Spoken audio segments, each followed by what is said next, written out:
ಅಣ್ಣ, ಇವತ್ತು ಇವನು ಬಂದಿದ್ದ ಕೆಲಸ ಮುಗೀತು. ಇವನ ಅವಶ್ಯಕತೆ ನಮಗಿಲ್ಲ. ಇವನು ವಾಪಸ್ ಊರಿಗೆ ಕಳಿಸ್ಬಿಡೋಣ.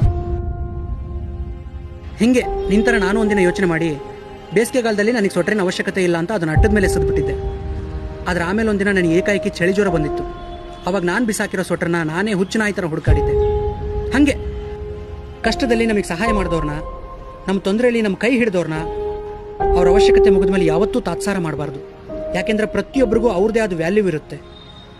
ಅವ್ರು ನಮ್ಮಿಂದ ದೂರ ಹೋದ್ಮೇಲೆ ಅವ್ರ ವ್ಯಾಲ್ಯೂ ಏನು ಅಂತ ನಮಗೆ ಅರ್ಥ ಆಗೋದು. ಹೌದಣ್ಣ, ನೀನು ಹೇಳಿದ ನಿಜ. ಇವನ್ನ ಊರಿಗೆ ಕಳ್ಸೋದು ಬೇಡ. ಇವನ್ನ ನಿಮ್ಮನೇಲೇ ಇಟ್ಕೋ. ಇವನು ಊಟ ತಿಂಡಿ ಟೀ ಕಾಫಿ ಬಟ್ಟೆ ಬರೆ ಇವನ್ ಖರ್ಚಿಗೆ ದುಡ್ಡು ಎಲ್ಲ ನೀನೇ ನೋಡ್ಕೊಂಬಿಡು. ಇವನೇ ಈಗ ನೀನು ಸದ್ಯ ಹೋಗಿರು, ಮತ್ತೆ ಕೆಲಸ ಬಂದಾಗ ಹೇಳಿ ಕಳಿಸ್ತೀನಿ.